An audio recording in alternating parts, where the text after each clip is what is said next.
ইন্নাল হামদুলিল্লাহ ওয়াসসালাতু ওয়াসসালামু আলা রাসূলিল্লাহ ওয়া বা'দ। প্রিয় দর্শক শ্রোতা, আরবি মাস হিসেবে রবিউল আউয়াল মাস আমাদের মুসলমানদের জন্য অত্যন্ত গুরুত্বপূর্ণ। কারণ এই রবিউল আউয়াল মাসে আমাদের প্রিয় নবী মুহাম্মদ সাল্লাল্লাহু আলাইহি ওয়াসাল্লাম পৃথিবীতে আগমন করেছেন এবং এই মাসেই রাসূল সাল্লাল্লাহু আলাইহি ওয়াসাল্লাম পৃথিবী থেকে বিদায় নিয়েছেন। কাজেই এই মাসে রাসূল সাল্লাল্লাহু আলাইহি ওয়াসাল্লামের মিলাদ এবং সিরাত দুটি বিষয়ে আলোচনা করা এবং সিরাতের উপরে, রাসূলের জীবন চরিত্রের উপরে মানুষকে উদ্বুদ্ধ করা আমাদের উলামাদের গুরুত্বপূর্ণ দায়িত্ব। প্রিয় দর্শক, তবে এই মাসকে ঘিরে আমাদের সমাজে বিভিন্ন ধরনের অপসংস্কৃতি এবং ইসলাম বিরোধী কার্যকলাপ পরিলক্ষিত হয়। বিশেষত এই মাসে আমাদের সুন্নি এবং বেরলভী ভাইদেরকে দেখা যায় তারা নবী আলাইহিস সালাতু ওয়াস সালামের মিলাদ উদযাপন করে থাকে এবং কেউ কেউ এই উদযাপনকে তারা ফরজ কিংবা ওয়াজিব পর্যায়ে মনে করে থাকে। প্রিয় দর্শক, আজকে আমরা কথা বলবো রাসূল সাল্লাল্লাহু আলাইহি ওয়াসাল্লাম জন্মগ্রহণ করেছেন রবিউল আউয়াল মাসে, এটা নিশ্চিত। তবে রবিউল আউয়াল মাসের কত তারিখে রাসূল সাল্লাল্লাহু আলাইহি ওয়াসাল্লাম জন্মগ্রহণ করেছেন তা সুনিশ্চিতভাবে ইতিহাসের পাতায় উল্লেখিত হয়নি। বিভিন্ন মন্তব্য, বিভিন্ন তারিখ বিশ্লেষকদের মাধ্যমে আমরা জানতে পারি।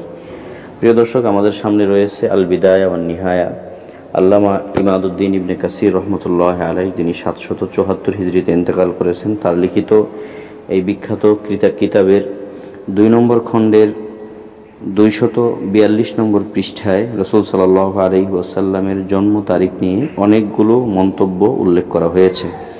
লক্ষ্য করুন, হযরত ইবনে আব্বাস রাদিয়াল্লাহু তাআলা আনহুমা থেকে বর্ণিত রাসূল সাল্লাল্লাহু আলাইহি ওয়াসাল্লামের জন্ম তারিখ সম্পর্কে তিনি বলছেন, উলিদা রাসূলুল্লাহ সাল্লাল্লাহু আলাইহি ওয়াসাল্লাম ইয়াউমাল ইথনাইনে, রাসূল সাল্লাল্লাহু আলাইহি ওয়াসাল্লাম সোমবার জন্মগ্রহণ করেছেন।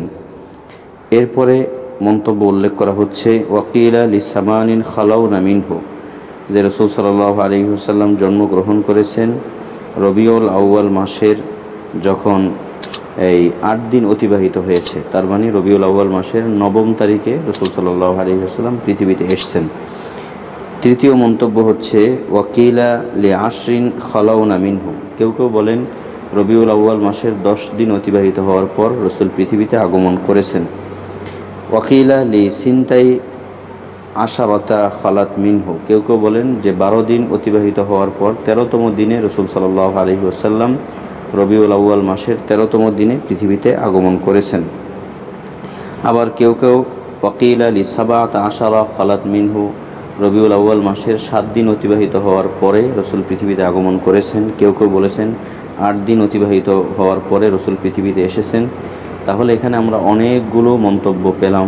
কোথাও কোথাও এটাও আছে যে রাসূল সাল্লাল্লাহু আলাইহি ওয়াসাল্লাম রবিউল আউয়াল মাসের শুরুর দিকেই পৃথিবীতে আগমন করেছেন। তাহলে মোটামুটি বেশ কিছু বর্ণনা, বেশ কিছু মন্তব্য রাসূল সাল্লাল্লাহু আলাইহি ওয়াসাল্লামের জন্মের দিন সম্পর্কে আমরা দেখতে পেলাম, বুঝতে পারলাম। প্রিয় দর্শক, রাসূল পৃথিবীতে আসা একদিক থেকে এটা যেমন আনন্দের, এটা যেমন আমাদের মুসলমানদের জন্য অত্যন্ত গুরুত্বপূর্ণ, কিন্তু এর বিপরীতে রাসূল সাল্লাল্লাহু আলাইহি ওয়াসাল্লামের পৃথিবী থেকে বিদায় নেওয়া, সেই দিনটি আমাদের জন্য যার পর নাই বেদনার, সবচেয়ে বেদনার এবং বিরহের, এতে কোনো সন্দেহ থাকার কথা নয়।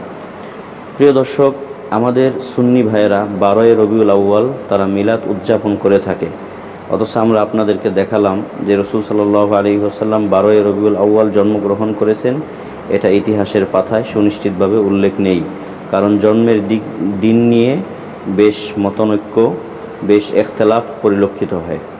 আর এটাই স্বাভাবিক, কারণ মানুষ যখন জন্মগ্রহণ করে সাধারণত সে কত বড় হবে বা তার ভবিষ্যৎ কতটুকু আলোয় উদ্ভাসিত হবে এটা জানা যায় না বা অনুমান করা যায় না। এজন্য রাসূলের জন্মের দিনটা সুনিশ্চিতভাবে ইতিহাসের পাতায় উল্লেখিত নেই, এটা নিয়ে বেশ ইখতিলাফ রয়েছে। তবে এটা সুনিশ্চিত, রাসূল সাল্লাল্লাহু আলাইহি ওয়াসাল্লাম এই রবিউল আউয়াল মাসের এই 12 তারিখে, 12 রবিউল আউয়াল সোমবার দিন পৃথিবী থেকে বিদায় নিয়েছেন। এর উপরে আল্লামা ইবনু হাজার আল আসকালানী রাহিমাহুল্লাহ আল্লামা ইমাদউদ্দিন ইবনে কাসির রহমতুল্লাহ আলাই, ইবনে সাদ, ইমাম জাহাবি রহমতুল্লাহ আলাই সহ পৃথিবীর অনেক ইতিহাস বেত্তা এবং পৃথিবীর অনেক ঐতিহাসিকগণ এই মতটি উল্লেখ করেছেন। প্রিয় দর্শক, আপনারা দেখতে পাচ্ছেন আমার সামনে রয়েছে সহিহ বুখারীর নির্ভরযোগ্য ব্যাখ্যা গ্রন্থ ফাথুল বারী। আল্লামা ইমাদউদ্দিন ইবনে কাসির রহমতুল্লাহ আলাই এই ফাথুল বারীর 8 নম্বর খণ্ডের 128 নম্বর পৃষ্ঠায় 129 নম্বর পৃষ্ঠায় উল্লেখ করেছেন যে রাসূল সাল্লাল্লাহু আলাইহি ওয়াসাল্লামের ইন্তেকাল বা তিরোধানের তারিখ বা দিন সম্পর্কে তিনি এখানে মতামত ব্যক্ত করেছেন। ওয়াকানাত ওয়াফাতুহু ইয়াউমাল ইসনাইনে বিলা খিলাফিন মিন রবিউল আউয়াল, যে কোনো রকমের ইখতিলাফ ছাড়াই একথা বলা যায় যে রাসূল সাল্লাল্লাহু আলাইহি ওয়াসাল্লাম রবিউল আউয়াল মাসের সোমবার দিন তিনি মৃত্যুবরণ করেছেন। এরপরে উল্লেখ করা হচ্ছে সুম্মা ইনদা ইবনে ইসহাক ওয়াল জমহুর আন্নাহা ফিসানি আশার মিনহু, যে রসুলের এই মৃত্যু ছিল জমহুর উলামায়ে কেরামের মতে এবং বিখ্যাত ঐতিহাসিক আল্লামা ইবনু ইসহাক রহমতুল্লাহ আলাইহির মতে রাসূল সাল্লাল্লাহু আলাইহি ওয়াসাল্লাম তিনি রবিউল আউয়াল মাসের 12 তারিখ সোমবার দিন ইন্তেকাল করেছেন।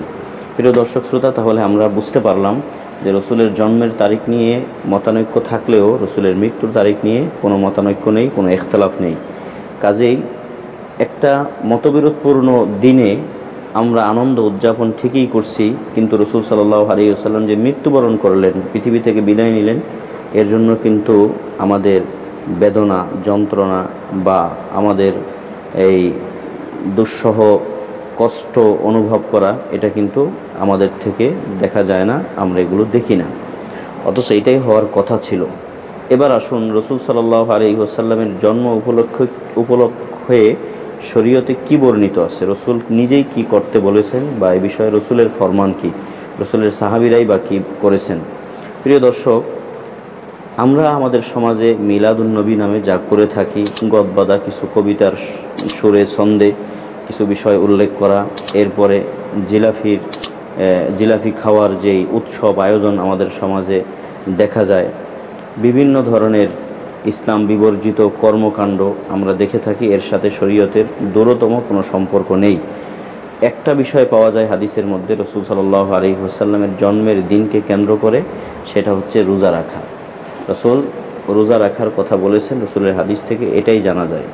যদি রাসূলের জন্মকে কেন্দ্র করে কিছু করতে হয় তাহলে একটা আমলেই করণীয়, যেটি সহিহ হাদিসের মধ্যে উল্লেখ আছে, তা হচ্ছে রোজা রাখা। অতএব আসুন আমরা এই রবিউল আউয়াল মাসে একটা কাজই করতে পারি, যে সোমবার দিন আমরা রোজা রাখব। প্রিয় দর্শক শ্রোতা, আমার সামনে রয়েছে সহিহ মুসলিম। এই সহিহ মুসলিম এই গ্রন্থের মধ্যে ইমাম মুসলিম রহমতুল্লাহ আলাইহি হাদিস এনেছেন, হাদিস নম্বর 194, এবং সহিহ ইবনে খুজাইমার মধ্যে ইমাম ইবনে খুজাইমা রহমতুল্লাহ আলাইহি তিনিও হাদিস এনেছেন, হাদিস নম্বর 2118 নম্বর হাদিস। লক্ষ্য করুন, এখানে উল্লেখ আছে যে সুইলা আন সৌমি ইয়াউমিল ইসনাইনে, রাসূল সাল্লাল্লাহু আলাইহি ওয়াসাল্লামকে সোমবার দিন রোজা রাখার বিষয়ে জিজ্ঞেস করা হয়েছে। তখন রাসূল বলেছেন, যাকা ইয়াউমুন উলিদতু ফীহি, আমি এই দিনেই জন্মগ্রহণ করেছি। তার মানে হুজুর সাল্লাল্লাহু আলাইহি ওয়াসাল্লাম বুঝিয়েছেন, যেহেতু আমি এই দিন জন্মগ্রহণ করেছি, অতএব তোমরা রোজা রাখার মাধ্যমে আমার এই জন্মের দিন উপলক্ষে আনন্দ উদযাপন করতে পারো বা শুকরিয়া আদায় করতে পারো। প্রিয় দর্শক, অতএব একটা আমলে হাদিসের মাধ্যমে পরিষ্কারভাবে পাওয়া যায় যে সোমবার দিন রোজা রাখার অনুমতি বা রোজা রাখার উত্তম কাজ। এজন্য আসুন প্রিয় দর্শক, আমরা জন্মকে কেন্দ্র করে এতটুকুই করি, এর বেশি বাড়াবাড়ি ইসলামকে কেন্দ্র করে না করি। আর বিশেষত রসুলের সিরাত, রসুল যা করতে বলেছেন, রসুল সাল্লাল্লাহু আলাইহি সাল্লাম তার 63 বছর জিন্দেগিতে যা কিছু আমাদেরকে করার কথা বলেছেন, সেগুলো আমরা পাই বাস্তবায়ন করার চেষ্টা করি। আল্লাহ তাআলা আমাদেরকে তৌফিক দান করেন।